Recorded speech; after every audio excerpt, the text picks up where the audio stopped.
কোনো দলের নাম বলা দরকার নাই। সামনে মাহফিলের সিজন আসছে, দিন বিজয়ের জন্য এটা একটা পজিটিভ টার্নিং পয়েন্ট। এবার আপনার নির্বাচন হবে ফেব্রুয়ারিতে, আশা করা যাচ্ছে ফেব্রুয়ারি অথবা তার একটু কম বেশি আগ পরে হয়ে যাবে পুরাটা সিজন মাহফিলের সিজন। আমাদের এক একটা মাহফিলে এক একটা বিশাল বড় জনসভা হবে ইনশাআল্লাহ। প্রতিটা মাহফিলে আমরা ইসলাম বিজয়ের পক্ষে কথা বলবো।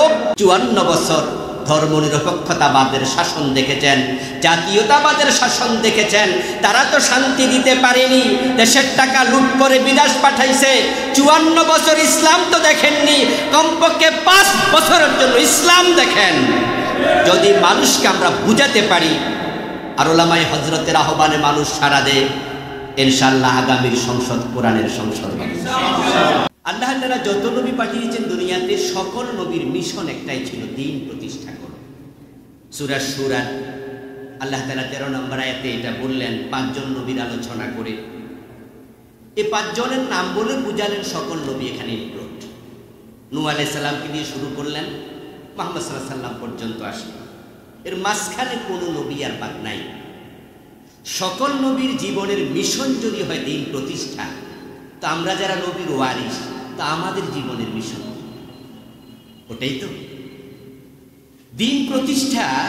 যে আলেম নিজের জীবনের মিশন এবং ভিশন বানাতে পারেনি, ওই আলেমকে নবীর ওয়ারিস বলার কোনো সুযোগ নাই।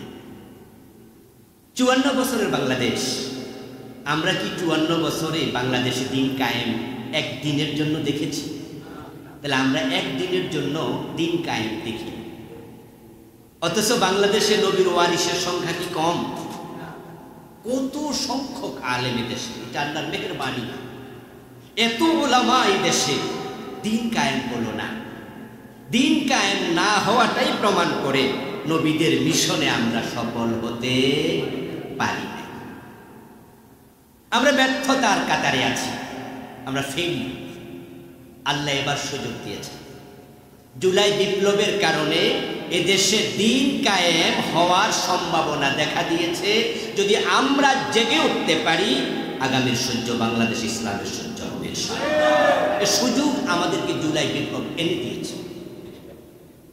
বাংলাদেশ ইসলামের বিপক্ষে সবচেয়ে বড় শক্তি আওয়ামী লীগ। ওদের সাথে আছে রাম বাম সব।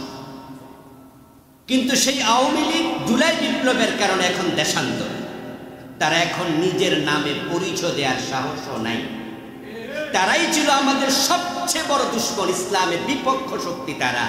এখন তারা যেহেতু নাই, তাহলে আগামীতে ইসলাম কায়েম করা কি কঠিন না সহজ? এই সহজ সুযোগটা করে দিয়েছেন কে? নিশ্চয়ই আল্লাহ। সুম্মা লাতুসআলুন্না ইয়াওমাইযিন আনিন নাঈম। নিয়ামতের ব্যাপারে আল্লাহ প্রশ্ন করবেন। সুযোগ বারবার আসে না। যেহেতু আল্লাহ তাআলা 54 বছর পরে এমন সুযোগ আমাদেরকে আর কখনো দেন নাই, সুযোগ এসেছে, এ সুযোগ এবার কাজে লাগাতেই হবে। আমাদের জন্য এই জুলাই বিপ্লব দ্বীন কায়েমের একটি নতুন প্রত্যাশা জাগিয়ে দিয়েছে। সেটা হচ্ছে জনমনে ইসলামের প্রতি আকর্ষণ। আপনারা দেখতে পাচ্ছেন যে এখন বাংলাদেশে ইসলাম কায়েম হতে পারে, এই বিষয়ে শুধুমাত্র আমরা কথা বলি না, স্বয়ং বিএনপির লোকেরাও বলতে শুরু করেছে। ওরাও আমাদেরকে এখন প্রতিপক্ষ ভাবছে। আর আওয়ামী লীগ দেশে না থাকার কারণে দেশ এখন 2টি সেক্টরে ভাগ হয়েছে। একটা হচ্ছে বিএনপি এবং সমমনাদের, আর একটা ইসলামওয়ালাদের। তাহলে আলটিমেট আল্লাহ আমাদেরকে বিরোধী দলে কিন্তু অলরেডি নিয়ে আসছে, আর এক ধাক্কা মারলে সরকারি দলে আল্লাহ এনে দিয়েছে আমাদেরকে 2 জায়গার এক জায়গায়। আমরা কিন্তু ইসলামওয়ালারা কখনোই 2 জায়গার এক জায়গায় ছিলাম না। আমরা অনেকেই ছিলাম 3rd অথবা 4th অথবা তারও পিছনে। কিন্তু আল্লাহ এবার 2nd পজিশনে এনে দিয়েছে অলরেডি জুলাই বিপ্লবের মাধ্যমে। মানুষের প্রত্যাশা অনেক বেশি হওয়ার পিছনে আরো কিছু কারণ আছে।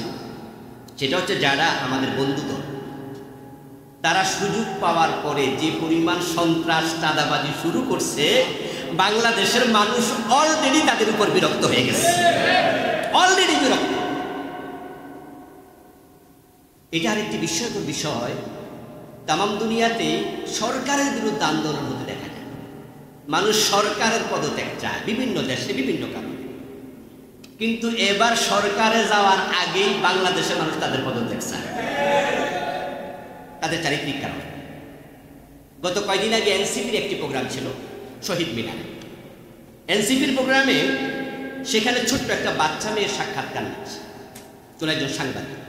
ওই বাচ্চা মেয়েটা সাক্ষাৎকার দিতে গিয়ে বলল যে এনসিপির প্রোগ্রামে আমি এসেছি, আমার ভাই আমার সাথে আসছে বা অমুক আত্মীয় আসছে, তবে আমি চাই জামাত ইসলামী ক্ষমতায় আসে। মানুষের মুখের মাঝে আল্লাহ তাআলা এমন একটি জয় জয়কার অবস্থা তৈরি করেছেন, ইনশাআল্লাহ আমি স্বপ্ন দেখছি আগামী বাংলাদেশ ইসলামের বাংলাদেশ হবে। আর ইতিমধ্যে আপনারা শুনেছেন যে আমাদের বন্ধু দলের বর্তমানে সবচেয়ে সিনিয়র মোস্ট লিডার তিনি একটি বক্তৃতা দিয়েছেন, যে তিনি বলছেন যে আমাদের দল শরিয়া আইনে বিশ্বাস করে না। এই কথা শুধু বলে তিনি থামেননি, তিনি আরেকটি চমৎকার কথা বলেছেন। যেটা বলেছেন এটা ছিল কদর্যপূর্ণ কথা, যে তার দল শরিয়া আইনে বিশ্বাস করেন, এটা কুফরি, এটা খারাপ কথা, এটা কদর্য কথা। কিন্তু পরের কথাটা ভালো ছিল, সেটা হলো আরেক দল তো আছে ইসলাম চায়, শরিয়া চায়, তারা করুক না। তাহলে তিনি কিন্তু আলটিমেটলি বুঝাই দিলেন যে আরেকটা দল শরিয়া কায়েমের চেষ্টা করছে, তারা করুক। এর মানে হলো ইসলাম কায়েম হোক, আলটিমেট সাপোর্ট আল্লাহ তাদের অন্তর দিয়ে দিয়েছেন। আগে তো বলতো শরিয়া আইন প্রতিরোধ করা হোক, এখন বলছে ওরা করুক না। রাস্তা তো ওরাও দেখাই দিচ্ছে।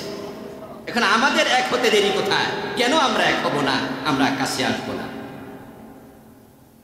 বাংলাদেশ জামাত ইসলামীর আমির ডাক্তার শফিকুর রহমান হাফেজাহুল্লাহ, তিনি অসুস্থ আছেন, আল্লাহ সুস্থ করুক। বলেন আমি ওনার ডাইনামিক নেতৃত্ব এদেশের ইসলাম বিজয়ের পথকে আরো উন্মুখ করে দিয়েছে, আরো খুলে দিয়েছে, আরো উন্মুক্ত করেছে।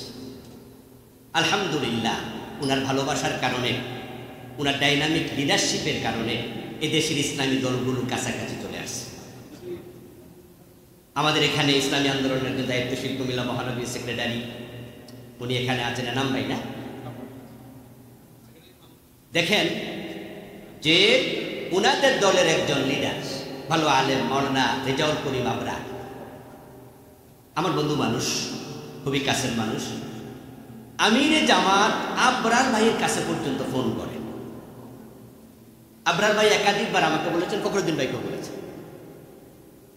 যার কারণে বাংলাদেশের ইসলামী দলগুলো এতটা কাছাকাছি এসেছে, আমরা আশা করছি নির্বাচনের আগে আমরা আরো কাছাকাছি আসব। আলেমরা এক হলে জালেমরা পালাতে বাধ্য হবে। কুমিল্লার ওলামায়ে হযরতের কাছে আমার অনুরোধ থাকবে, ইত্তেহাদের জন্য, ইত্তেফাকের জন্য আমরা সকলে এক হয়ে যাই। এবার আমরা কমপক্ষে এক হতে চাই, আল্লাহ সুযোগ দিয়েছেন। আমরা 54 বছরে ইসলামের পক্ষে এরকম উত্থান আর কখনো দেখিনি, আলেমদের এক হতে দেখিনি। এবার যেহেতু আমরা কাছাকাছি আসছি, যতটুকু সার দেয়া দরকার অতটুকু দিয়ে আমরা এক হতে চাই। আমরা একটা স্লোগান ঘরে ঘরে পৌঁছাতে চাই, মাসলাক যার যার, ইসলাম সবার। আপনি সুন্নি কিয়াম করেন, আপনি কিয়াম করুন, কিন্তু দিন কায়েমের ব্যাপারে আমার সাথে আসুন। আপনি কিয়াম করেন না, আপনি কিয়াম না করুন, দিন কায়েমের ব্যাপারে আমার সাথে আসুন। আপনি আলিয়া না কওমি, কিয়ামি না লা কিয়ামি, এগুলো আমরা পাশে ঠেলে রেখে মাসলাক আলাদা থাকবে। আল ইত্তেহাদ মাআল ইখতিলাফ, এই সূত্র সামনে রাখতে চাই। রাজনৈতিক ঐক্য হয়ে যাক ইনশাআল্লাহ। আলেমরা যদি রাজনৈতিক ঐক্য তৈরি করতে পারে, আগামীতে মানুষ এত জনস্রোত বাঁধভাঙ্গা জোয়ারের মতো ইসলামের পক্ষে আসবে, যেটা হয়তো আমরা কল্পনাও করছি না। কিছুক্ষণ আগে একজন বক্তা বলেছেন, আলেমদের ঐক্য মানে হচ্ছে জাতির ঐক্য। 3.5 লাখ থেকে 4 লাখ মসজিদ আছে, ওই মসজিদের মিম্বার থেকে ইসলামের পক্ষে কথা তুলুন, হিকমতের সাথে